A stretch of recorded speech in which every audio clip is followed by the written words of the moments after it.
Bismillahirrahmanirrahim. Assalamu alaykum. Hürmetli ata-analar, şundaqla qadirlik ummaq farzandlarimiz. Güzel dini programımızın 11. saniga kelganlarni qizg'in qarshi olamiz. Kamina Abdullah Yalqun, shundaqla kichik diktorimiz Qizil Yupurmoqdan sizlarga oliy ehtirom salomlar bo'lsin. Bugungi programmamizda biz o'tgan soatda boshlagan namoz babini boshladik. Biz shuning davomini davomlashtirib diqqatingizga sunamiz. Biz namozning farzlari degan babga kelgan shu yerdan boshlaymiz.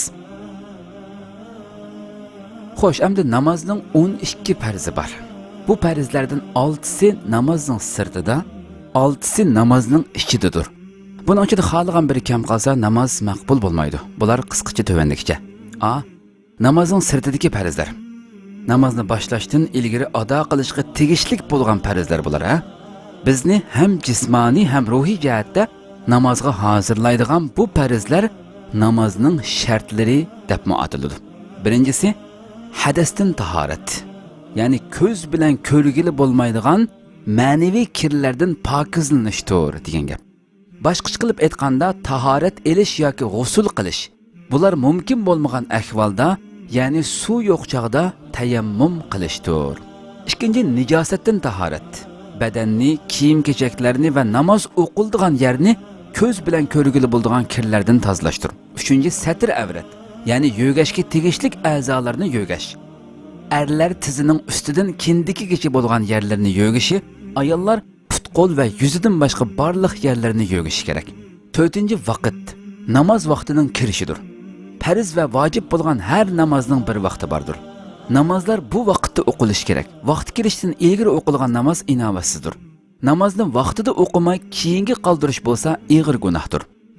5. istiqbali qibla, ya'ni namoz o'qishga boshlaganda Ka'baga oldini qilish. Namoz asnosida ko'ksini qibladan boshqa tarafga qaratgan kishining namozi buziladi. 6. niyat. O'qiladigan namoz uchun niyat qilishdir. Jamoat bilan birga o'qiladigan namozda imomga iqtido qilishga niyat qilindi. Yuqorqi shartlarni ado qilgandan keyin namozni boshlasak bo'ldi. Yuqorqi 6 shart namozning sirtidagi shart hamdi. Ibn Mas'ud radhiyallohu anhu mundaq deydi: "Men payg'ambar alayhissalomdan: "Ey Rasululloh, Allah eng yaxshi ko'radigan amal qaysi amal?" deb so'radim. Payg'ambarimiz vaqtida o'qilgan namoz dedi. Ondan keyin qaysi dedim. Ota-onaga yaxshilik qilish deb javob berdi. Ondan keyin qaysi deb so'radim. Alloh yo'lida jihad qilish deb javob berdi. Bu hadis Imom Buxoriyning Mavaqit bobi 5-numurli hadis. Mevlana Jaloliddin Rumi shundaq deydi: "Namoz o'qish uchun yuzimizning yo'nalishi Ka'baga qarab turganda, qalbimizning yo'nalishi mu Allohga qarab turishi kerak. Chunki ko'nglimizning qiblasi Allohdir" deydi. Xo'sh, endi namozning ichidagi farzlarga kelaylik. Yuqorida biz namozning sirtidagi farzlarni qildik, endi namozning ichidagi farzlar. Namoz o'qiyotganda ado qilishga tegishlik farzlardir bular. Bular namozning rukunlari deb ataldi. Birinchi iftitah takbiri, ya'ni namozni boshlaganda Allohu akbar deb takbir o'qish. Ikkinchi qiyom, namoz o'qiyotganda o'ri turish, ya'ni. Uchinchisi qiroat, namozda o'ri turganda eng az 3 oyat uzunligida Qur'oni Karimdan sura o'qish, Fotihadan keyin. To'rtinchisi ruku, namozda Qur'on oyati o'qilib bo'lgandan keyin qo'l putning tizig'i takkudak shaklda oldiga egilish ruku. 5-si sajda. Rukudan keyin peshonasi va burnini qo'l put va tizi bilan birlikda yerga qo'yish. 6-chi qoida-i oxira. Ya'ni namozning oxirgi rakatida at-tahiyyatu duosida o'ltirish. Bular namozning ichidagi farzlar. Suyimli payg'ambarimiz mundaq deydi: "Bandaning Allohga eng yaqin bo'lgan vaqti sajda paytidir" dedi. Imom Muslimda kelgan Salat bobi 215-numurli hadis. Xo'sh, endi azonga kelaylik, qadrli suyimli farzandlarimiz. Azonga kelsak, azon va muazzin degan nima degan savoldan boshlaylik. Azon namoz vaqtlarini musulmonlarga bildirish uchun qilingan chaqiriqdir. Azon o'quvchi muazzin deb ataladi. Endi azon qachon, qanday o'qildi? Azon namoz vaqti kirgandan keyin masjid yoki jamining munorida yuqori ovozda o'qiladi. Azon bilan musulmonlar kunda 5 vaqt namozga chaqiriladi. Endi azon o'qiyotganda qanday qilish kerak degan savolga, azon ovozini anglagan vaqtimizda jim turib azonni anglaymiz, muazzin aytgan jumlalarni takrorlaymiz. azon tugagandan keyin payg'ambar alayhissalom o'rgatgan azon duosini o'qiymiz. Suyimli payg'ambarimiz mundaq deydi: insonlar azon o'qishning va namozda birinchi safda turishning qanchalik foydali ekanligini bilsa edi, bularni qilish uchun chek tashlashga majbur bo'lsa-mu, chek tashlashga oldirgan bo'ladi dedi. İmam Buxariyning azon bobi 9-hadisda, İmam Muslimninki salat bobining 129-hadisida kelgan. Suyimli payg'ambarimiz mundaq deydi: azon ovozini anglagan chaqda muazzinning deganlarini takrorlanglar deydi. İmam Buxariyninki azon bobi 7-numurli hadisda shunday kelgan. Hamda azonning o'qilishi va tarjimasini bir qurdiqdan sunib o'taylik. Allahu akbar deb 4 qatim muazzin shunday deydi: Allahu akbar deb shunda azon to'laydi hamda. Allah eng buyuktur degan gapda buning eng oddiy ma'nosini beramiz albatta. Chunki buning tafsiliy ma'nosini tushuntirish uchun oylar, kunlar yetmaydi qadrlik qarindoshlar, suyimli farzandlarimiz. Allahu akbar degan gap Allah eng buyuktur degan gap. Andikin ashhadu an la ilaha illalloh deydi. Guvohlik beramanki Allohdan boshqa iloh yo'qdir degan gap. Buning eng oddiy ma'nosi. Uning keyin ashhadu anna Muhammadar Rasululloh deydi muazzin. Guvohlik beramanki Muhammad Allohning elchisidir sallallohu alayhi vasallam. Uning keyin hayya alas solat deydi. 2 qatim deydi buni muazzin. Namozga kelinglar degan gap. Uning keyin hayya alal falah deydi. Nijotlikka kelinglar degan gap. Buni hayya alal falahni 2 qatim deydi. Nijotlikka kelinglar. Uning keyin Allahu akbar deb Allahu akbarni 2 qatim deydi. Bu Alloh eng buyukdir. La ilaha illalloh deb 1 qatim eng oxir deydi. Allohdan boshqa iloh yo'qdir deb bu shaklda deydi. Faqat bomdod namozda hayya alas solat, hayya alal falatning keyindan as-solatu xayrun minan nom deb o'qishdi. Ya'ni namoz uyqudan yaxshi. Insonlar uxlayotgan vaqt bo'lganligi uchun as-solatu xayrun minan nomni 2 qatam ashar deydigan gap. Bu ya'ni namoz o'qish uyqudan yaxshi degan ma'noda. Xo'sh, barliq azonlarda yuqorqi jumlalar takrorlandi. Faqat bomdod namozining azonida hayya alal falah jumlasidan keyin 2 qatam as-solatu xayrun minan nom, namoz uyqudan yaxshidir degan so'z qo'shildi. Hamda azon bizga nimani xotirlatadi degan savolga kelsak, azon bizga namoz vaqtining kelganligini bildirdi. Namoz musulmonlarga oid bir ibodat bo'lganligi uchun bir yerda azon o'qilganligi shu yerda musulmonlarning yashayotganligini ko'rsatdi. Bir kunda 5 qatim o'qilgan azon bizga tavhid e'tiqodini bildirdi. Allohning borligi, bir ekanligi va Muhammad sallallohu alayhi va sallamning uning elchisi ekanligini qalbimizga va ruhimizga singdirdi. Yoritilishimizdagi maqsadni va nijotlikka erishishimizning faqat Allohga ibodat qilish orqali mumkin bo'lganligini xotirlatdi. Azon ovozini anglaganda, azonni anglab bo'lib, nima ish qilamiz? Tuvandagi duoni o'qiymiz. Payg'ambarimiz bu duoni bizga o'rgatgan. Allohumma robb hazihi ad-da'wati at-tamma was-salati al-qa'ima ati sayyidina Muhammadan al-wasilata wal-fadilata wad-darajata ar-rafi'a wa ba'athu maqaman mahmuda allazi wa'adta innaka la tukhliful mi'ad. Ma'nosi: kimki mushu kamchiliksiz chaqiriq va o'qilmoqchi bo'lgan namozning Robbi bo'lgan Allohim, mushu kamchiliksiz chaqiriq va o'qilmoqchi bo'lgan namozning Robbi bo'lgan Allohim, Muhammadni sallallohu alayhi va sallam vaslinga yetkuz va uningga fazilatni ber. Uningga va'da qilingan maqomi mahmud, ya'ni madhilindigan maqomga yetkizgin. Shubhisizki sen va'dangga amal qilasan deb duo qilsa dedi payg'ambar alayhisalom. Mush duoni qilsa, duo qilg'uchiga qiyomat kuni shafoatim vojib bo'lur degan edi. Payg'ambar alayhisalom bu shu so'zni degan edi. Bu hadis İmam Buxariyning azon bobi 8-numurli hadis. Hamda qomatga keldi. Qomat bobi. Ya'ni takbir keltirib farz namoz o'qiganda muazzinniki qomat o'qiydi, imom shunga namoz turdi. Qomat degan nima deganda, qomat namozning farzidan ilgari o'qilgan. Namoz uchun o'rnidan turishga qilingan chaqiriqdir. Qomatni kim, qachon o'qiydi degan savolga kelsak, jamoat bilan birga namoz o'qiganda muazzin qomat, ya'ni namozga chaqirish so'zlarini o'llik ovozda o'qiydi. Yolg'iz namoz o'qimoqchi bo'lgan er kishi qomatni o'zi anglayolgudek ovozda o'qiydi. Ayollar qomat o'qimaydi. Qamat so'zlari azan so'zlariga o'xshaydi. Qamatda faqatla hayya alal falah jumlasidan keyin namoz boshlandi ma'nosini bildiradigan qad qamatis solat jumlasi 2 qatim o'qildi. Azan asta so'zib o'qildi, ammo qamatchu jumlalar orasida to'xtamasdan tez o'qiladi. Qamatning so'zlari tuvanlikcha. Allahu akbar, Allahu akbar, Allahu akbar, Allahu akbar. Ashhadu an la ilaha illallah, ashhadu an la ilaha illallah. أشهد أن محمد رسول الله أشهد أن محمد رسول الله حي على الصلاة حي على الصلاة حي على الفلاح حي على الفلاح قد قامت الصلاة قد قامت الصلاة الله أكبر لا إله إلا الله degan shaklda bu qomatning shakli bu. Xo'sh, endi namozni qanday o'qiymiz degan babga kelsak, namozni boshlashdan ilgari tahorat olamiz. Yo'gashga tegishli yerlarimizni yo'gaymiz.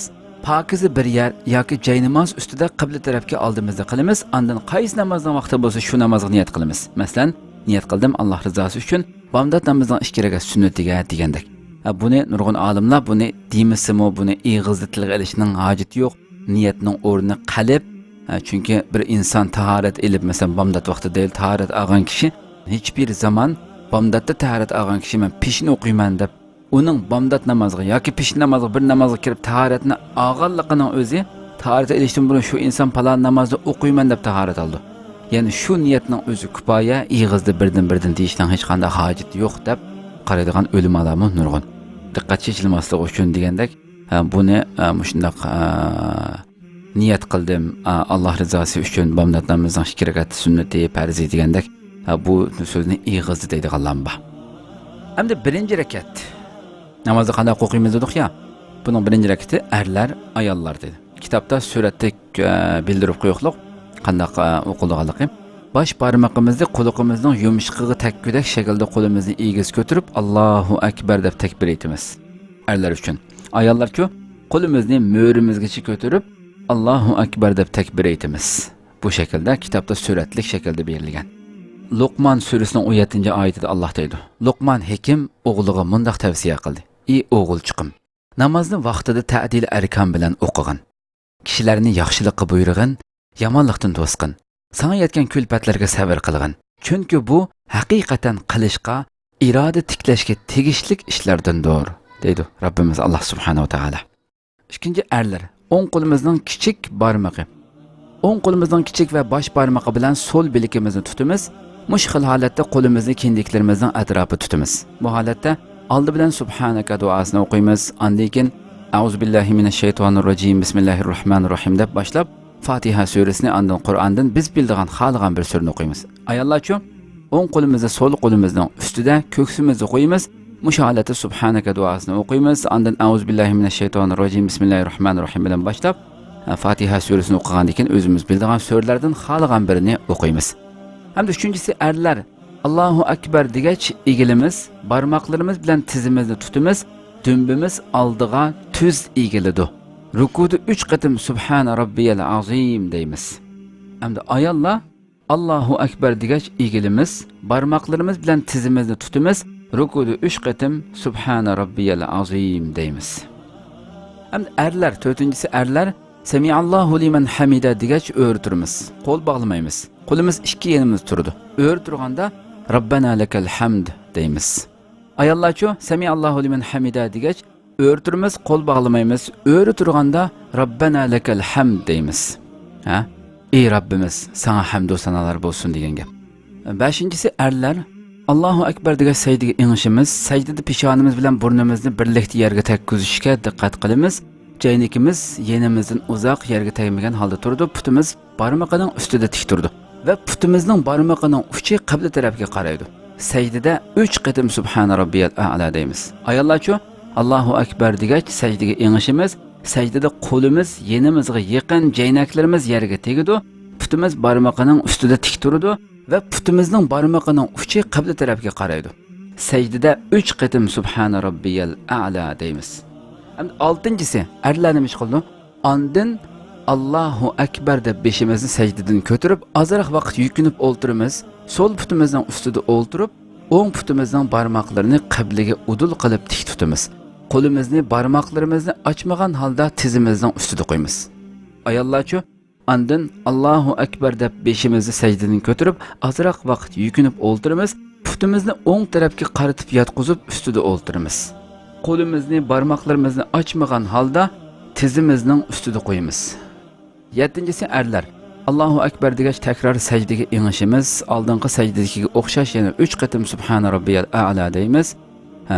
Ayollar bo'lsa Allohu akbar degach takror sajdaga ingishimiz, oldingi sajdaga o'xshash yana 3 qatim subhana robbiyal a'la deymiz. 8-si erlar Allohu akbar degach ikkinchi rakat uchun o'rnimizdan turamiz. Ayollar Allohu akbar degach ikkinchi rakat uchun o'rnimizdan o'ri turamiz. Hamda birinchi rakat namoz mush shaklda tugadi. İkinci rakat namaz, erler kol bağlap turmiz. Bismillah bilan başlap Fatiha suresi ve özümüz bildiğin bir sureni okuymiz. Ayollarcha o'ng qo'limizni sol qo'limizning ustiga ko'ksimizda qo'yamiz. Bismillahda başlap Fatiha suresini ve özümüz bildiğin bir sureni okuymiz. 10. erler Allahu akbar degach rukuga ingishimiz.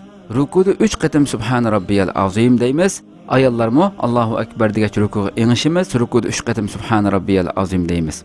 Hamda erlar yana Samiallahu liman hamida degach o'ri turamiz. Qo'l bog'lamaymiz. Qo'l ikki yenimizda turadi. Birdam o'ri turamiz va bu asnoda Rabbana lakal hamdu deymiz. Ayollarcha Samiallahu liman hamida degach o'ri turamiz, qo'l bog'lamaymiz. Qo'l ikki yenimizda turadi. Birdam o'ri turamiz va bu asnoda Rabbana lakal hamdu deymiz. 12. erlar Allahu akbar degach sajdaga ingishimiz, sajdada 3 qatim subhana robbiyal a'la deymiz. Ayollarmo Allahu akbar degach sajdaga ingishimiz, sajdada 3 qatim subhana robbiyal a'la deymiz. 13. erlar Allahu akbar deb beshimizni sajdadan ko'taramiz, birdam o'ltiramiz. Ayollarcha o'xshashli Allahu akbar deb beshimizni sajdadan ko'taramiz, birdam o'ltiramiz. 14. erlar Allahu akbar degach takror sajdaga boramiz. Oldin qatimdagi o'xshash yana 3 qatim subhana robbiyal a'la deymiz. Hamda 14. ayollarcha Allahu akbar degach takror sajdaga boramiz. Oldin qatimdagi o'xshash yana 3 qatim subhana robbiyal a'la deymiz. 15. erlar Allahu akbar deb o'ltiramiz. O'ltirganda attahiyatu Allahumma solli ala Allahumma barik ala Rabbana atina va Rabbana g'firli duolarini o'qiymiz. Ayollar Allahu akbar deb o'ltiramiz. O'ltirganda attahiyatu Allahumma solli ala Muhammad Allahumma barik ala Rabbana atina Rabbana g'firli duolarini o'qiymiz. 16-si duolarni o'qib bo'lgandan keyin beshimizni avval o'ng tarafga qaratib assalomu alaykum va rahmatulloh deymiz. Ondan so'l tarafga qaratib yana shu jumlani takrorlab aytamiz. Shuning bilan 2 rakatlik namoz tamomlangan bo'ladi. Ayollarmi bu xususda o'pmi o'xshash.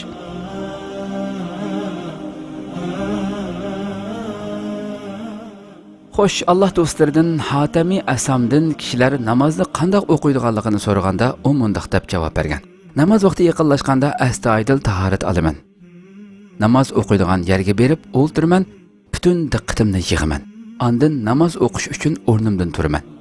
Kabini 2 qishimning o'ttirisida, siratni 2 putimning ostiga, jannatni o'ng tarafimga, jahannamni so'l tarafimga elib, Azroil beshimning ustida jinimni elish uchun qarab turayotgandek, bu mening eng oxirgi namozim bo'lib qilishi mumkindek qo'rqish bilan umid orasidagi bir kayfiyat ichida Allohning huzuriga turaman. Diqqat bilan takbir aytib, ma'nosini tushungan holda Qur'on oyatlarini o'qiyman. Kamtarlik bilan rukuga egilib, butun vujudim bilan sajdaga ingishaman. Namozimni ixlos bilan astoydil o'qiyman. Ondan namozimning maqbul bo'lgan yoki bo'lmaganligidan ansirab, Allohdan mag'firat tilayman.